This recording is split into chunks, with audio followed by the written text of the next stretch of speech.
segundo bloque de Odisea Argentina. Bueno, Francisco, Jorge Bergoglio, ha sido hombre del año por la revista Times, tapa de New Yorker, mañana cumpleaños.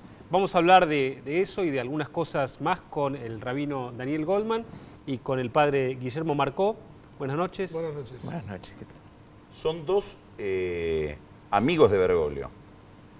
Y entonces a mí me gustaría empezar por la subjetividad, es decir, ¿qué impacto tiene para ustedes verlo en esta situación este hombre? Yo siento que fui amigo de Bergoglio y ahora, bueno, ahora Francisco justo ahora No, pero es verdad, tengo la sensación de que ahora es... A ver, se le abrió un mundo nuevo, ¿no? Y ahora es Francisco. Nuevo, ahora es Francisco, y Francisco tiene un montón de obligaciones y un mundo también que se le abre de relaciones con personas y todo. Entonces, como que para mí una fue la historia de Jorge Bergoglio en Buenos Aires y otra es la del Papa, a quien yo leo, escucho y me alegro profundamente de las cosas que hace, pero uno ya no tiene la familiaridad y la cercanía que tenía cuando sí podía hablar por teléfono a la mañana y estar jorobando un rato sin escrúpulos, digamos, sin problema, ¿no? Ahora, ¿y qué modifica para vos este tránsito de Bergoglio a Francisco, la imagen, si querés, muy densa, para alguien que no es religioso, que no es católico, puede pensar mistificada, del Papa, de la institución del Papa? A ver, yo creo que... Debe ser raro tener un Papa al cual uno estuvo tratando tan familiarmente tanto tiempo. Y bueno, de hecho, digamos, creo que al principio es un golpe fuerte, ¿no? ¿Cómo es? Mirá, yo cuando lo vi salir, primero habría que aclarar alguna cosita, digamos. Yo viajaba una vez por año con él a Roma y el anterior cónclave era el único argentino que estaba con él, me pasé un mes con él prácticamente. Lo acompañé, digamos, lo dejé cuando tuvo que entrar ya, digamos, a estar como en cónclave y fui a almorzar con él cuando salió del cónclave. ¿Tuvo 40 votos o no esa vez? Y eso lo dijo Andrea Tornielli. ¿Se apagan los celulares en el cónclave? Sí, todo se apaga. Todo se apaga y teóricamente los cardenales no se puede tuitear acá en el cónclave. Absolutamente nada de lo que pasa adentro. Y por lo tanto esa versión la tiene un periodista, Andrea Tornielli. A mí nunca me dijo nada. Vos sabés perfectamente que alguien decía que yo había andado desparramando, que él había tenido los 40 votos. Él jamás me dijo nada. O sea, lo único que me dijo fue el día que fuimos a almorzar, porque él siempre decía esto que ahora es tan famoso, rezar por mí. Y yo esos días que estaba, digamos, todo el tiempo alrededor, cuando estaba durante el cónclave, transmitía con Elisabetta Piqué para la CNN en español. Y la verdad que me pasaba el día en la plaza y mirando ese lugar donde está la Sixtina y pensaba, está ahí adentro, y rezaba por él mucho. Entonces yo le comenté eso, bueno, nunca recé por vos tanto como estos días. Y entonces me dijo, nunca necesité tanta oración en mi vida como el martes a la mañana. Ese fue todo su comentario y yo tampoco pregunté por qué ni nada por el estilo. Después Andrea Tornielli escribe que ese fue el momento en que él teóricamente se corrió. ¿Que es un vaticanista del Corriere de la Sera? No, no, no me acuerdo ahora de qué diario de La es. Estampa. Me parece que La Estampa. Le acaba de dar una entrevista ahora esta semana. La Estampa, Vatican Insider. Vatican Insider, exactamente. Y ahora? Y además me sorprende esto porque, digamos, en Buenos Aires, él lo primero que me dijo antes de convocarme para que creara la oficina de prensa y después fuera su vocero, es que él no servía para hablar con los periodistas, que le daba lo intimidaba mucho, y bueno, uno lo ve hoy en día muy cómodo, ¿no? Con estas entrevistas largas que da, que me parece que tienen un doble aspecto, digamos. Por un lado está lo que él dice y por otro lado es lo que le hacen decir que dijo, donde se genera un cierto conflicto. Por eso yo creo que toda la vida los papas han hablado a través de documentos o homilías con una palabra muy precisa o muy técnica, ¿no? Esto digamos, de lo que dijo Bergoglio se da para que, bueno, dice un periodista, transcribe que dijo, que en realidad dijo en una entrevista, cuando en la entrevista en realidad no está queriendo decir lo que dice el periodista, pero es como hilar un poco fino. Ahora vamos ahí. Dani. Sí, en primer lugar yo no quisiera arruinar su currículum diciendo que yo soy amigo de él, porque ahora ser amigo del Papa se transformó en una profesión. Los amigos del campeón. Sí. Así que, digamos, es un hombre conocido. Yo diría, mi amigo es Guillermo, y yo estaba esperando cuando fueron al cónclave hace algunos años atrás, que el que no vuelva sea Guillermo porque lo nombraban Papa, ¿no? Pero en realidad yo creo que es una buena sorpresa, fue yo diría un shock fuerte, ¿no? para todos. Yo recuerdo cuando fue elegido que yo estaba justo escuchando la radio y de repente dicen Bergoglio es el nuevo Papa. Y esas sensaciones, ¿no? Porque, a ver, yo fui uno de los pocos que nunca viajó en subte con él, ¿no? Porque todo el mundo viaja en subte con él, etc. Tengo un amigo que dice, a mí me ha distinguido y todavía no me llamó por teléfono. Claro, claro, yo diría que tenemos que volver a una sensación de, de colocar las cosas en su lugar real. Y si bien todo esto nos distingue, yo creo que lo que más distingue y lo más importante es justamente esta cuestión de cercanía, esta cuestión que él dice y que le hacen decir, que creo que es muy interesante, porque yo no recuerdo otro papa que tenga esta relación con el vecino, con la persona cercana, de un modo tan intenso. Yo lo interrumpí a Guillermo cuando casi ya estaba diciendo que él no le recomendaría dar esas entrevistas. ¿Vos se lo recomendarías? Sí, a mí me gusta sí. Leer. Más allá del malentendido. No, y además me gusta esta cosa de interpelar, esta cosa escandalosa, que digamos que se siente como escandaloso, porque digamos, se desalmidona esa figura y creo que eso le hace bien a todas las creencias, le hace bien a todas las religiones. ¿Por qué? Porque genera una cercanía, ¿sí? Genera una cercanía importante. Genera un lenguaje muy parecido al de aquel individuo que anda transitando por la calle. ¿Cuál creen que ha sido la impronta de Bergoglio en este periodo que ya lleva de su papado? Es decir, ¿por qué Bergoglio es tapa de la revista Time o es el hombre del año? ¿Qué novedad trae Bergoglio? Yo recibí la gente de Time en Buenos Aires hace un mes. No sabía que era para esto. De hecho, les hice varios contactos para que, entre ellos, bueno, visitaran la villa del padre Pedro, que es lo que aparece en primera parte del artículo. Ellos lo que tuvieron en cuenta, creo, al menos así, objetivamente, es que de lo que se venía, les impresionaba cómo un hombre había podido dar vuelta todo un clima, digamos, para con la Iglesia, solamente con sus palabras y sus actitudes. En realidad, efectivamente, grandes cambios él no hizo, digamos. Él es como es, llegó allá y, digamos, creo que lo extraordinario es que se haya puesto firme en querer seguir siendo como es. ¿Vos dirías que la austeridad, la cercanía con la gente? A ver, yo lo que, digamos, se me ocurre, ¿no? Cuando a él lo eligen, digamos, tomar esas decisiones tan rápido y ir en contra de cosas que tienen el peso de la tradición. O sea, vos sos papa y tenés que vivir en determinado lugar, hacer determinadas cosas y todo eso está como impuesto por un montón de gente que está alrededor tuyo, que es casi una corte, y de repente ponerte firme en decir, no, yo me voy a quedar viviendo acá, con todo lo que eso genera. Es decir, es un escándalo para adentro. Por ahí, afuera, digamos, la gente lo vio con mucha Time dice alegría. Cambió la música, no cambió la letra. ¿Qué quiere decir eso? Y que yo creo que es esto, cambió el modo en que la gente percibe lo que decía Dani, lo religioso, el modo en que habla del amor, de la misericordia, de la cercanía con Dios, y de un Dios más cercano, o si se quiere más, él tiene actitudes más cercanas al Evangelio. Me parece que ha habido a lo largo de la historia, a la Iglesia se le van pegando cosas que no necesariamente son evangélicas. La Iglesia seguía siendo una especie de gran corte, digamos, asimilable a una monarquía europea, con el boato que eso implica, de eminencias, reverencias y monseñores, y digamos, cuando uno está en Roma, en el Vaticano sobre todo, eso se percibía, digamos, de modo...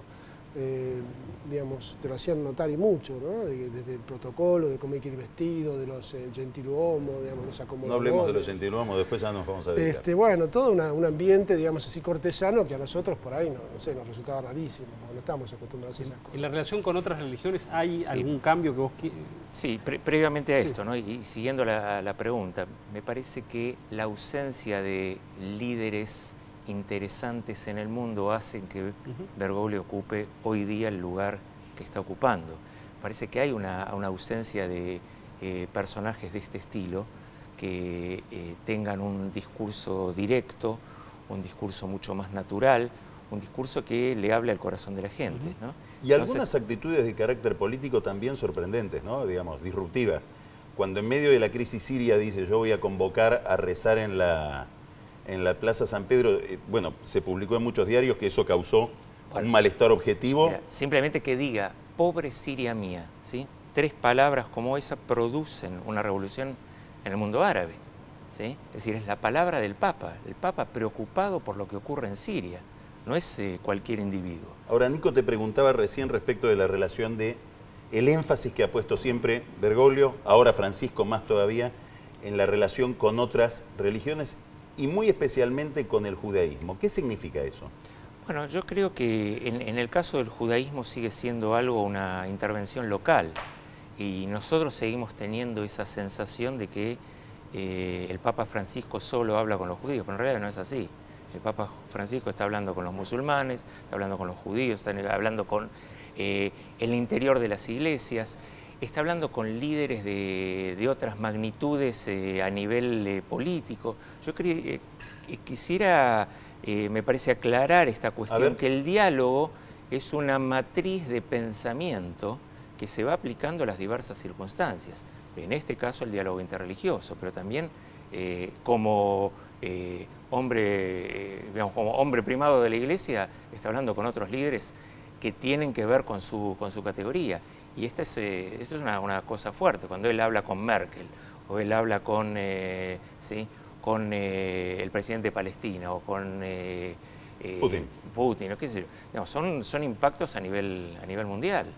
Entonces, yo diría, no dejemos la cosa en el tema del diálogo interreligioso, que si bien nos hace bien a todos, me parece que nos hace mejor pensar en una distribución y en una socialización de ese diálogo en todos los niveles.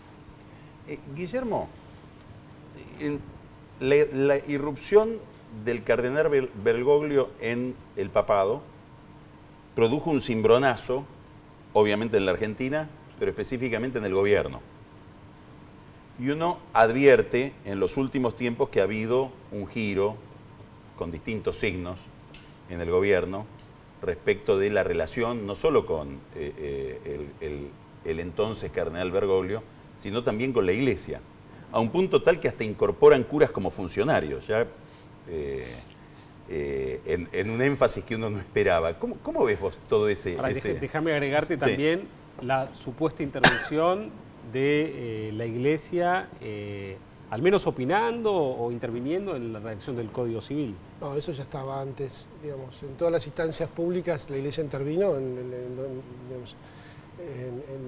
opinando sobre el Código, porque es algo que nos toca a nosotros también, ¿no? A ver, me parece que, bueno, la política es el arte de lo posible, y sin duda un político tiene que advertir que, me parece que al principio lo trataron como un tema, mirá lo que nos pasa, es decir, como este tipo que era nuestro enemigo, de repente llegó a un lugar, digamos, tan preponderante.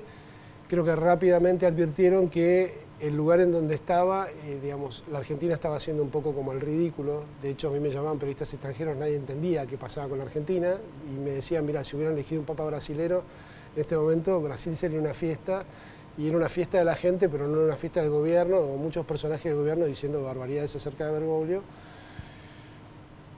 Y bueno, creo que les duró 2 días, ¿no? Sí, pero también, a ver, yo creo que las cosas buenas hay que elogiarlas. Sí. Supieron dar marcha atrás y rápidamente, creo que de parte de ambos, de parte también del Papa Francisco, hubo una distensión, digamos, de la relación.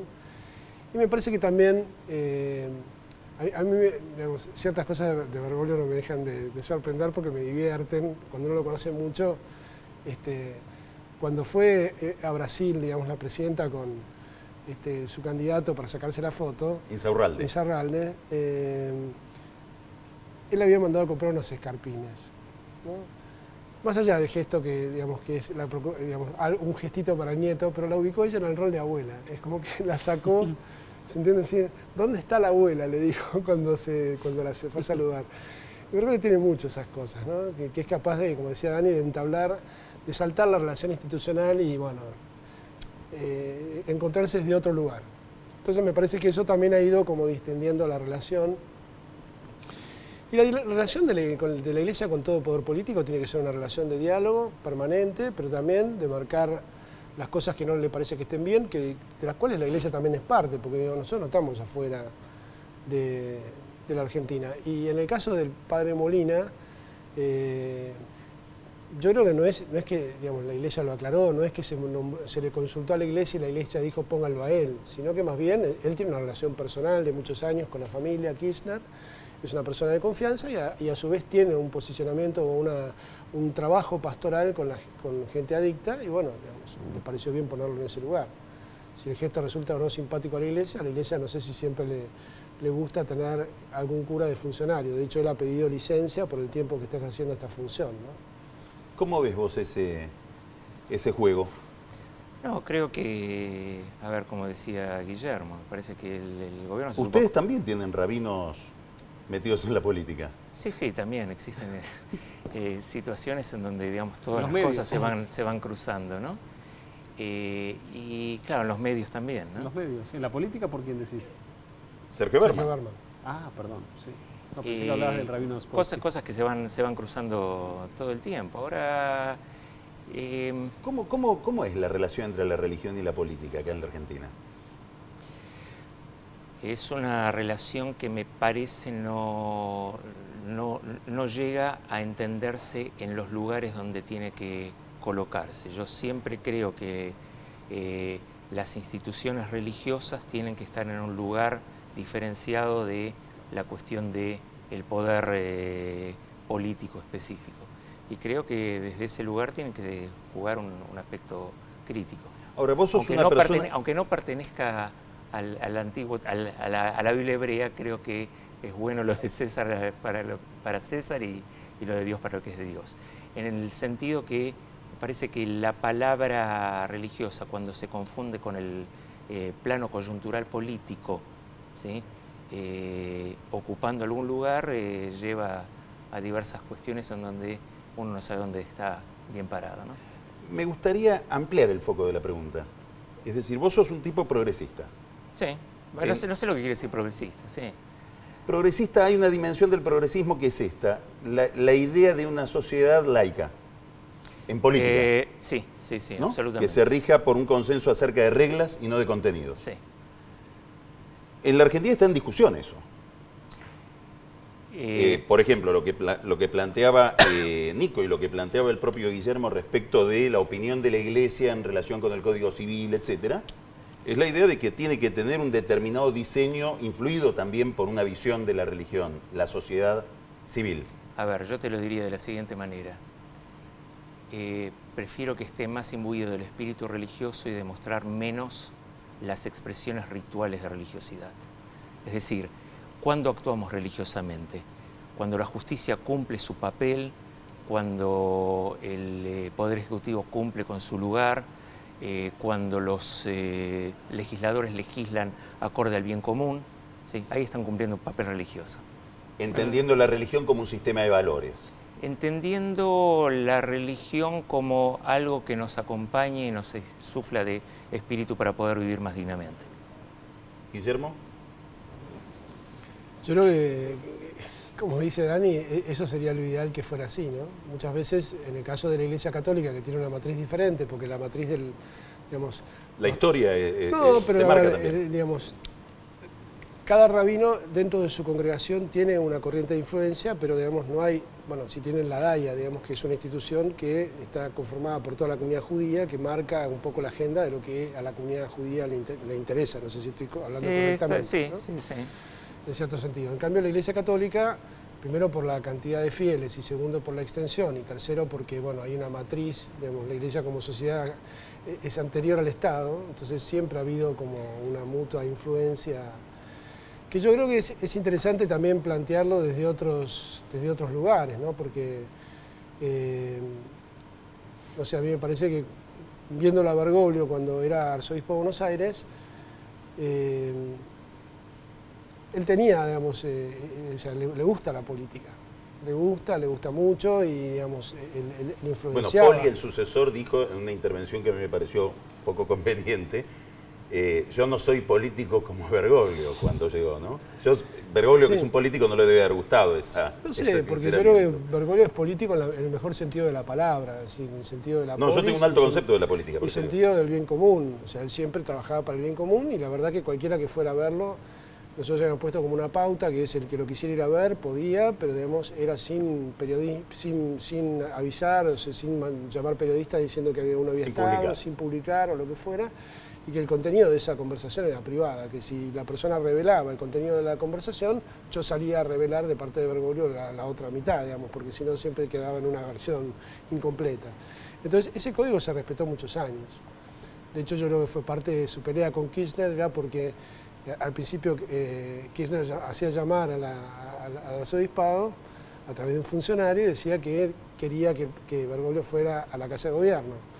Y Bergoglio decía, bueno, yo no tengo ningún problema, pero digamos, mire, la tradición es que si el presidente me quiere ver, viene, y si yo lo quiero ver, voy. O sea, una persona que hace eso es porque tiene también un alto concepto de sí mismo y sabe el lugar donde está parado, que es primado del país, arzobispo de Buenos Aires, y él no quería quedar como involucrado. Te quiero preguntar de algo. que en realidad él estaba yendo cuando lo estaban invitando, ¿se entiende? Bueno, pero de todos modos, me parece que hay un juego en donde muchas veces los políticos hacen demasiada exégesis del discurso religioso, cuando las categorías, ¿sí?, de esa exégesis son totalmente diferentes, porque hay una exégesis religiosa de poder ver la realidad que es distinta a la que hacen los políticos. Entonces, cuando se confunden estos dos niveles, es ahí donde se produce el cortocircuito, creyendo que cuando uno dice, qué sé yo, bien común, está hablando de el nivel de una crítica al gobierno, o lo que está diciendo es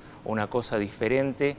Ahora, también entonces, ahí se produce... en el caso de la Iglesia en la Argentina, en Latinoamérica también, la intervención de la Iglesia en política, por la derecha, por la izquierda, por el centro, digamos, ha sido muy marcada, digamos. Ahí hay una historia. Eso es verdad. Donde es muy difícil suspender el juicio político en la interpretación del discurso de los líderes de la Iglesia, porque ellos quieren hablar de política también. Sí, es correcto, pero de todos modos vale la pena pegarle todavía una vuelta más al exégesis, ¿sí?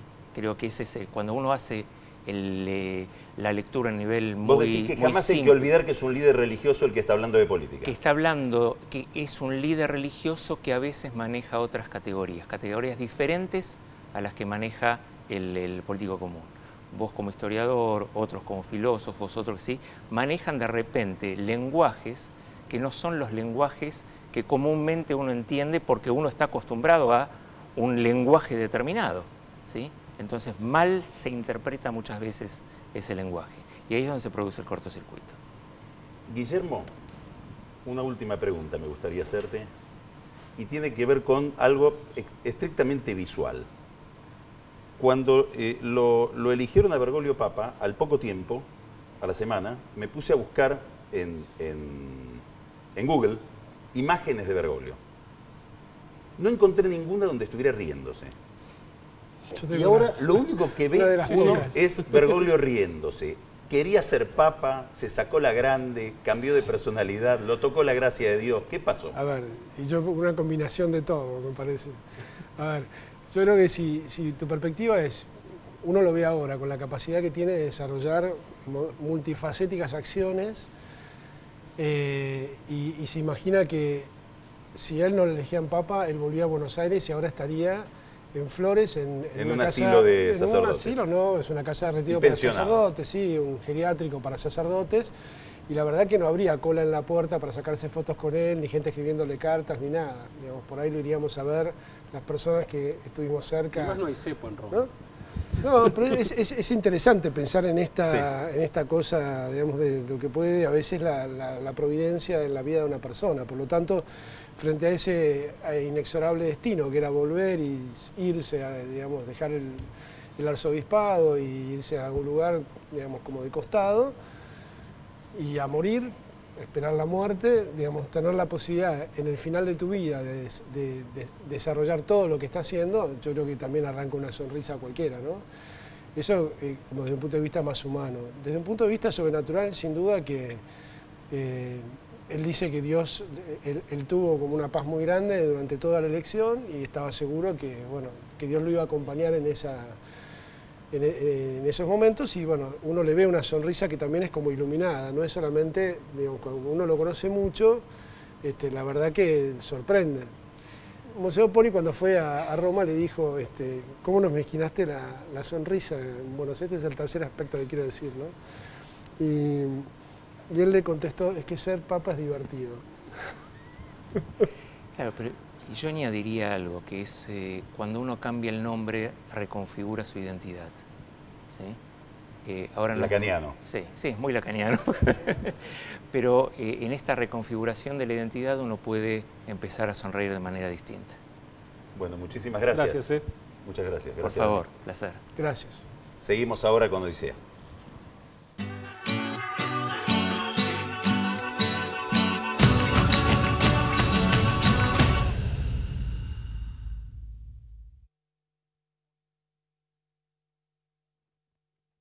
Mondelez International. Creamos deliciosos momentos de alegría. Todos los días disfrutás nuestras marcas. Somos líderes mundiales en caramelos, galletitas, chocolates y bebidas en polvo.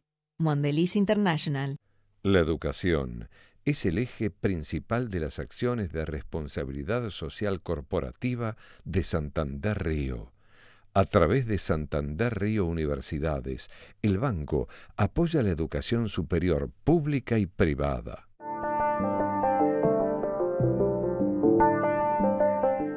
...140 años con una visión muy clara... ...ser el banco de todos los cordobeses.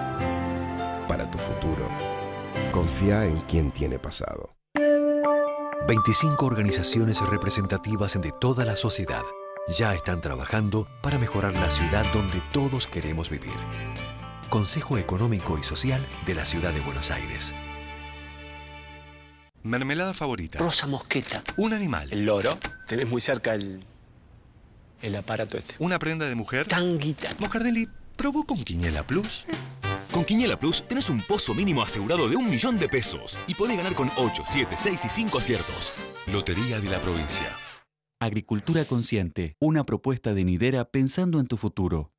Nidera. Programas Becas de Integración, BBVA Francés, 7ª edición, por un futuro mejor para todos. Adelante. Más información en www.compromisobbvafrancés.com. IRSA. Somos la mayor empresa argentina inversora en bienes raíces. IRSA. Líderes en real estate.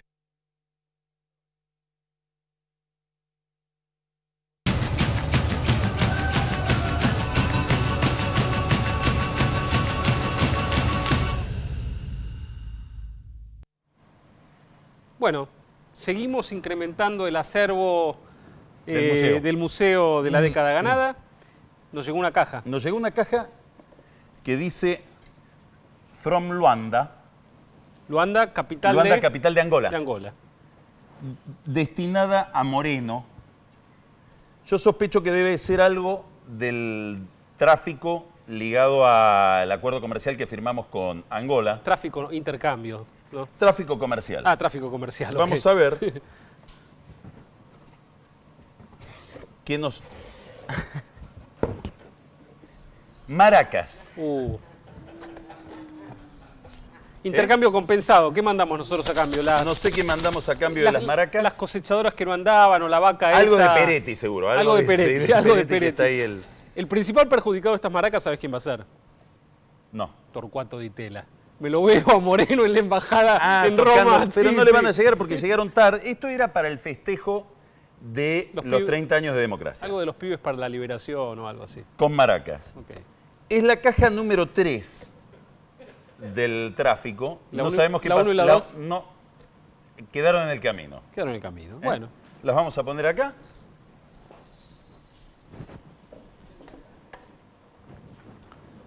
Junto con la Supercar, el gasoducto que recorrió América del Sur, o iba a recorrerla, la Fuerza del Amor, el afiche que no quiso tener Capitanich en su despacho, el famoso cheque chino de 20.000 millones de dólares, el celular argentino, que solo con el llama número de, solo un número, Ider Peretti, para las maracas, el pan a 10 pesos, el tren bala y la isla de Marchi, como testimonios de una década de prosperidad, como dijo el otro día hablando ante Petroleros Kicillof. ¿Qué será del pobre Ider ahora con Guillermo en Roma? No, se va a ir a Roma. Algo en Roma va a tener que, va a conseguir. Y bueno, sí, podrás bucear venderán algo. Bucear en el Tíber. Bucear en las fontanas de Trevi. Puede ser.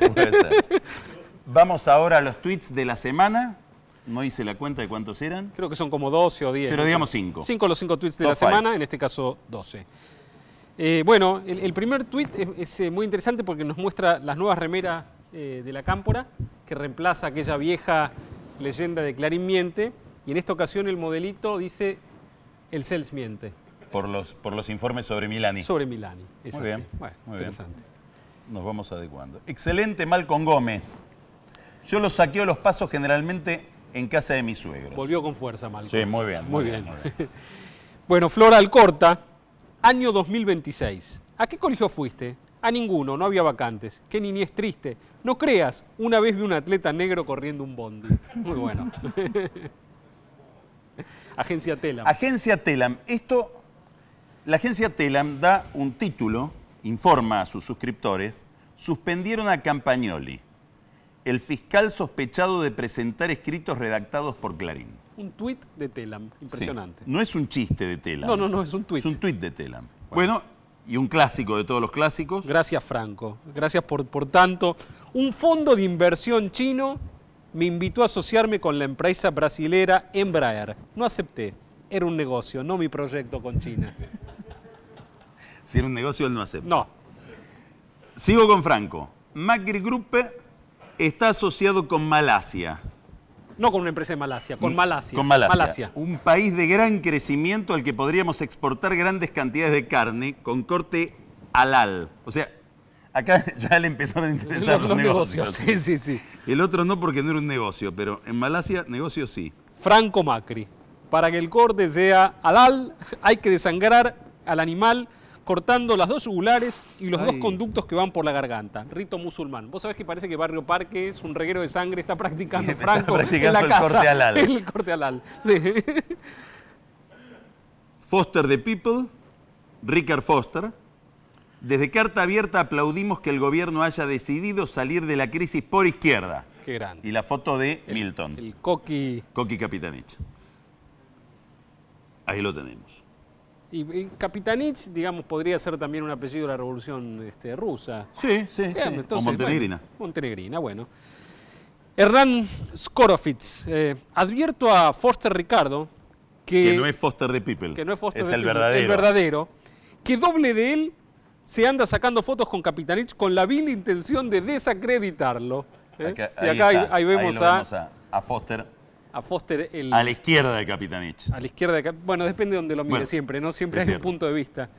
Estamos como diría el kirchnerismo, pero vos desde dónde lo decís. Exacto. Bueno, y estos fueron todos. Estos fueron todos. Bueno. Vamos ahora a la cantidad torrencial de comentarios, chismes, intimidades que nos va a contar Carola. Excelente. ¿Cómo estás, Carola? ¿Cómo andan? ¿Bien? Muy bien. ¿Ya serviste el whiskycito? Ya está servido, ya está servido. Veo que cada vez viene servido más alto, como vos pediste. La triple medida. Salud. Bueno, salud. Salud. Nos acercamos a fin de año. Muy bien. Hoy no me retiro con incienso, hoy arranco con incienso. Hoy tuvimos incienso. Tuvieron, por eso yo arranco para no cerrar, ¿viste? Para no repetir. En realidad, hoy le puse la mano de Dios, la que le tocó a Francisco, por dos cosas. Perdió Caselli en River. Yo estoy viendo qué lo alegró más, si el triunfo de San Lorenzo o la derrota de Caselli en River. No, yo creo que la derrota de Caselli en River. San Lorenzo puede ganar otras veces. ¿Tanto? Sí. Es muy dura la relación. Es bien cuervo, ¿eh? Fíjate que suprimió la categoría Gentiluomini di sua santità para poder sacarlo a Caselli de su vista. Caselli padre, no el que perdió. Sí. Y ahora en River, fuera. Muy bien. Out. Así que ese era el primero. El segundo, vamos a hablar de un alma en pena. El pobre Emé, Amado Vudú, está ¿Qué pasa con el pobre Amado? ¿Qué le pasa? Parece que no está siendo tan amado. Epa. No está haciendo honor Problemas a su nombre. Se Parece convirtió que en un vino de postre, en un mal amado. en un mal amado. Qué rico el mal amado, ¿eh? Sí, yo tomo. Parece que la presidenta no lo recibe desde su primera internación. ¿La de vudú o la de...? La de la presidenta, el 5 de octubre. Si calculamos, son más de 2 meses. Hace 2 meses que vudú... No se reúne con la presidenta. O sea, va a las juras nomás. Y durante todo su mandato Parece que lo recibió Simón, en cambio. El perito. Sí. Parece que está así tocando la puerta y Zanini lo mantiene ahí al margen, bloqueado, así medio on hold. Insiste, toca la puerta y no. De hecho, para darles un ejemplo, parece que pidió... Él tiene un problema con Zanini. No sé de dónde viene, pero es un problema seguramente serio. Todos sus males antes se los atribuía a Randazzo. Ahora... Por un tema de impresión de documentos. Ahora todo es Zanini. Ahora es Zanini. Todo es Zanini. Bueno, es el que lo está manteniendo puertas afuera. Solo para darles un ejemplo, parece que pidió el pase de 3 personas a planta permanente y el presidente de la Cámara... sí. ¿En el Congreso? Sí, en el Congreso. Y Julián Domínguez, que normalmente esto suponemos que no se consultaría, consideró que tenía que ser consultado y cuando... sí, el pase de 3 personas... Dio permiso sí. para pasarle 3 personas a planta permanente en el Congreso sí. al vicepresidente de la Nación. Sí, como correr el obelisco. Eso ¿viste? es poder, ¿eh? Bien vudú, bueno, bien pero vudú. La respuesta fue Habrá que ver no. si consultó, ¿no? ¿Vudú? Como esos pedidos que venían siempre de la cámpora, lo pide Máximo, ¿no? Exacto. Hay que ver si consultó. Pero la respuesta fue no. Para vudú, no. Nada. Epa. No. Pero lo están... Está complicado, sí, es el mal. asunto. Estás así como tocando la puerta y no atienden. Bueno, no es malo porque, digamos, se ve que para vudú ni justicia, y eso es mucho mejor, porque si hay justicia le va a ir peor todavía. Bueno, hablando de justicia, Nico me la dejó picando ahí. Parece que el juez Lijo, Ariel Lijo, dijo en un asado... Es el que tiene la causa Es el que tiene la causa Chicone. de Chicone. Y dijo en un asado el otro día que tiene todo como para llamarlo a declarar. Pero bueno, todavía no lo está haciendo. Sí, vienen desfilando, ¿no? ¿Qué estará esperando el hijo? ¿Qué estará esperando?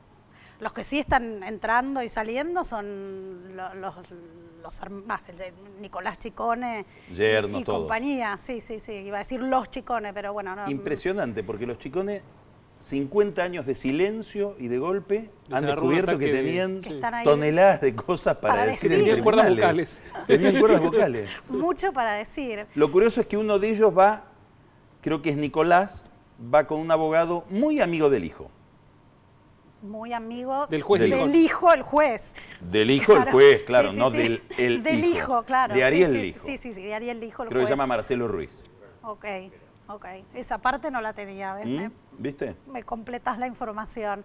Así que así anda vudú, cabizbajo y meditabundo. En realidad, si pensamos, sería el personaje ideal para mandar a un funeral, ¿no? Podría sacarse lo una foto... allá Los mandaron a lo de con la Mandela. novia. Con la novia. Podría sacarse una foto con un tapado de piel semidesnudo para la revista Noticias, ¿o no? Al estilo María Julia. Julie. Sí, pero me parece que Menem bancaba más. Sí, puede ser. Menem en el escándalo bancaba más. Puede ser. Bueno, los mandaron a un funeral, así para que esté en el...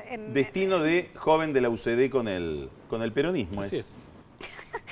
Me preguntó una vez, creo que era el año 90, Diego Ibáñez, sindicalista, vivísimo, en Mar del Plata, me dice, escúchame, Pañi, ¿hasta cuándo se van a quedar a vivir con nosotros los Alzogaray? ¿No saben que el peronismo es una hoguera? Hay que explicarle a vudú. Y terminás en un funeral. Terminó en el funeral sin de ninguna Mandela. boda y en un funeral. Exacto. Sí. Maravilloso. Bueno, Carlos, hay muchas novedades con un tema muy interesante, ¿no? Que nos remite al azar. Mucho con el juego. Sí. Bueno, ahí hay un enorme enredo en la capital federal, en la ciudad de Buenos Aires, por los casinos de Cristóbal López. La historia de los casinos de Cristóbal López en la ciudad de Buenos Aires es una historia muy curiosa, porque en realidad lo fueron a buscar a López para que ponga unas tragamonedas en Palermo, 150 en su momento, año 2002. ¿Los que tenían la concesión del hipódromo? Los que tenían la concesión del hipódromo lo fueron a ver a un señor que se llamaba Jorge Rossi, que era el director de Lotería Edualde, y le dijeron, no podemos seguir con el negocio del hipódromo porque no tenemos forma de solventarlo con las carreras. Lo único que nos podría salvar es si nos ponen unas máquinas tragamonedas, porque con el negocio de las tragamonedas el hipódromo podría empezar a ser rentable. Bueno, ofrecieron a varias empresas de juego, ninguna se animaba. ¿Y por qué ninguna se animaba? Porque el juego era competencia de la ciudad. La ciudad había reclamado la competencia sobre el juego y ya estaba prácticamente en la corte que le iba a dar la razón. Por lo tanto, se animó a alguien muy audaz como Cristóbal López, que dice, no importa, a mí que me ponga lotería después veo. No le fue mal, no se equivocó. 150 máquinas. ¿Cuántas tiene hoy? No sabemos. Claro. Teóricamente 4.500, pero nadie te dice con seguridad cuántas máquinas hay en el hipódromo de Palermo. Después llegó el barco, que era de otra gente, él logró quedarse con la mitad. Llega Kirchner al poder, Ibarra, jefe de gabinete, heredero de la Rúa, le dice, si querés que te apoye tenés que retirar la causa de la ciudad en la corte y delegar el juego en la nación. Ibarra acepta. A cambio de esto te vamos a pagar un canon, es decir, vos ya no vas a tener ninguna posibilidad de recaudar sobre, y tampoco de recordar, lo que se recaude sobre lo que se juegue en la ciudad de Buenos Aires, sino que vas a cobrar una especie, la ciudad va a cobrar una especie de sueldo. Llega Macri. Algo para el café, así, digamos. No sabemos cuánto, porque tampoco se sabe cuánto juega la gente. Claro. No se sabe el número de máquinas, tampoco está computado cuánto la gente juega, porque Lotería no tiene un sistema de cómputos para saberlo. Ahora, si son 4.500 y es como dice que cada maquinita factura o genera una ganancia de unos $100 por día, estamos hablando de $500.000 por día, estamos hablando de 180 millones de dólares al año. Mira, te voy a dar un dato. Sí. En el año 2011 en la ciudad de Buenos Aires se jugó lo mismo que todo el presupuesto de la jefatura de gobierno. ¿Ah? Pero incluyendo el casino flotante, o sea... Lo que todo se jugó, los bingos, todo. Sí. Es decir, es una ciudad donde se juega muchísimo. Llega Macri. Macri prorroga el acuerdo de Ibarra. Tampoco reclama. Con la excusa de que no me puedo negar a recibir el canon porque tengo que hacer obras. Muy razonable. Ahora hay que decidir si se le cobran o no impuestos a los ingresos brutos. La ciudad quiso cobrar impuestos a los ingresos brutos 8% a los casinos de Cristóbal López. Él interpuso cautelares, esas cautelares que tanto detesta el kirchnerismo, con las cautelares a él le fue bien. Y la lotería kirchnerista, que detesta las cautelares, dice, visto que este hombre tiene tanta suerte con las cautelares, yo creo que usted, Macri, debe desistir de cobrarle el impuesto a los ingresos brutos y acepte que le cobremos nosotros, lotería, sobre números que no sabemos cuántos son, un canon adicional. Es tan difícil tener un sistema online para cada una de las tragamonedas. Muy difícil. No, es muy difícil. Muy complicado. No pidas cosas raras. Es un tema muy complejo. Por favor. Habría que abrir el debate. Habría que dar el debate. Habría que dar el debate. La cuestión es que Macri manda hace 2 viernes a las 5 de la tarde, 5 menos 5, 5 minutos antes de que venza el plazo, un proyecto a la legislatura para convalidar esta condonación de deuda con Cristóbal a cambio de un canon que no sabemos cuánto es. Se trata a libro cerrado el lunes de la semana pasada, con una curiosidad que no se da nunca en la vida parlamentaria. No hubo un solo discurso defendiendo el proyecto. Le dijeron los del PRO, mudos. Los kirchneristas, Cabandier, nada. Se aprueba. Ni siquiera le metió un correctivo al ni proyecto, un correctivo nada, al ni un proyecto, nada. Ahora aparece que en la ciudad de Buenos Aires hay un procurador, un señor muy bien, muy honorable, que se llama Julio Contegrán. El señor Julio Contegrán había elevado un informe a sus superiores. ¿Puesto por? Por Macri. Es decir, es el procurador de Macri. Él eleva un informe al ministro de Hacienda de la jefatura de gobierno, al contador Grindetti, en el cual le dice, está todo bien lo que van a hacer, ningún problema. Eso sí, para aprobar este acuerdo tienen que ir por el sistema de doble lectura que marca la Constitución en su artículo 89. ¿Qué quiere decir doble lectura? Que tiene que ir el proyecto a la Cámara, a la legislatura, después lo tiene que tratar una audiencia oral y pública, donde ahí sí se va a dar el debate respecto de los casinos de López, las prerrogativas de la jefatura de gobierno, la Lotería Nacional, la inspección del juego, etc. Y después por segunda vez tiene que ir a la legislatura. Esto no sucedió.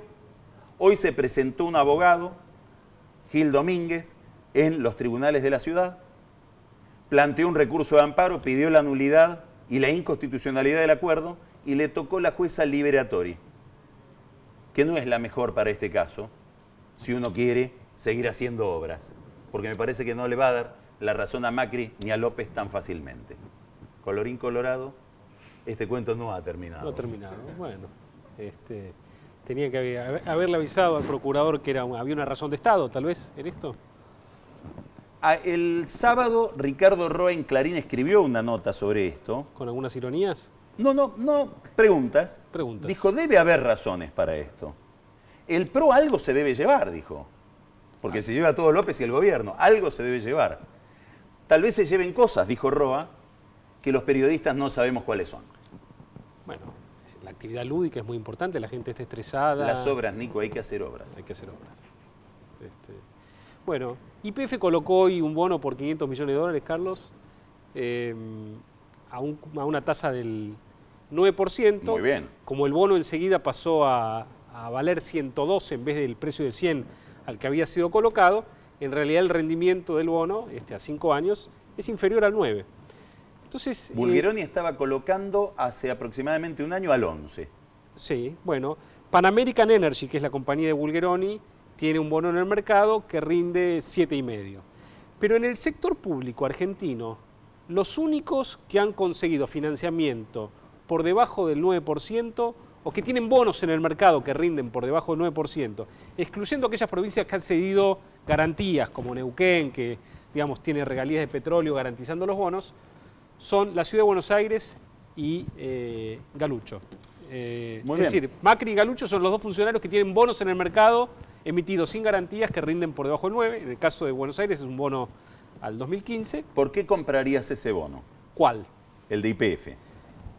Bueno, los inversores hoy miran el sector energético en la Argentina como el sector en el cual el gobierno no puede poner la ideología por delante de la práctica. Es decir, es un sector tan necesitado de dólares y donde es tan acuciante la situación, donde vamos a ver cortes energéticos muy fuertes probablemente durante el verano, que si le das a elegir un inversor hoy, comprar por ejemplo acciones de YPF o de los bancos locales, seguramente se va a sentir más tranquilo comprando acciones de YPF o de Pampa, del sector energético, porque si bien han subido bastante en los últimos meses, son sectores en los que el gobierno hoy no puede darse el lujo de sacarles, tiene que conseguir que alguien les ponga. En cambio, hay sectores que todavía tienen y que con la mentalidad hay que sacarles. Esos son los bancos, por ejemplo. Sí. Entonces, hoy están en mucho más riesgo los bancos a los que todavía hay algo para sacarles que las empresas energéticas. ¿Qué se les puede sacar a los bancos? Bueno, más crédito dirigido. Ya lo dijo Fábrega en su audiencia de confirmación en el Senado. Era el amigo que venía a cuidarlos a todos. Y en la audiencia en el Senado dijo, bueno, el sistema financiero en la Argentina está demasiado líquido. No quiero dar acá noticias antes de comunicárselas a mis colegas, pero tenemos objetivos muy ambiciosos para el año 2014 para los bancos argentinos. Entonces vienen seguramente más crédito dirigido que ya hay. Que ya hay y que lo que no nota Fábrega probablemente es que esos pesos dirigidos al 15,5% vayan a una pyme, vayan a una empresa grande. Aparentemente las pymes tienen un circulito de santidad arriba y no compran dólares con créditos al 15,5%. Las grandes sí, porque son grandes, ¿no? Pero bueno, eso es lo que viene, más crédito dirigido. Seguramente vamos a tener noticias en los próximos días. ¿Cuánto del problema de las reservas le resuelve a Fábrega, Kicillof, esta colocación de YPF, por ejemplo? Bueno, también hubo creo que 400 millones de dólares de las cerealeras que pusieron la semana pasada. El programa de las cerealeras le resuelve hoy un problema al gobierno. Son 1.500 millones de dólares que las cerealeras le suscriben al Banco Central en una LEVAC que va a rendir 50% anual probablemente, ya lo comentamos antes en el programa, porque ajusta por la variación del tipo de cambio oficial más un 3,5%. Pero esos 1.500 millones de dólares que se los anticipan hoy son 1.500 millones de dólares que no van a estar en abril y en mayo cuando tengan que liquidar la cosecha. Es decir, el gobierno se está ya fagocitando no el futuro de 2 o 3 años, sino el futuro dentro de 3 o 4 meses, en una cosa ya cada vez más cortoplacista, que es a todas luces insostenible. Entonces, estas acciones puntuales, que digamos, el bono de YPF está muy bien y la tasa que ha conseguido YPF es muy razonable, no alcanzan a compensar los problemas macro que el gobierno todavía no se anima a resolver. Bueno, vamos terminando la edición de Odisea. Nos vamos a encontrar entonces el próximo lunes, como siempre, a las 11 de la noche. Que tengan una buena semana. Chao Nico, chao Carola. Chao Carola. Muchas gracias. Noches. Y nos vamos escuchando a Ryan Red.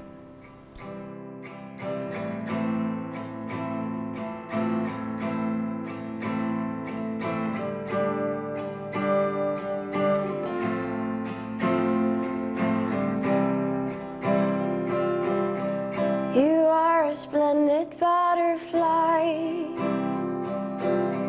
It is your wings that make you beautiful. And I could make you fly away, but I could never make you stay.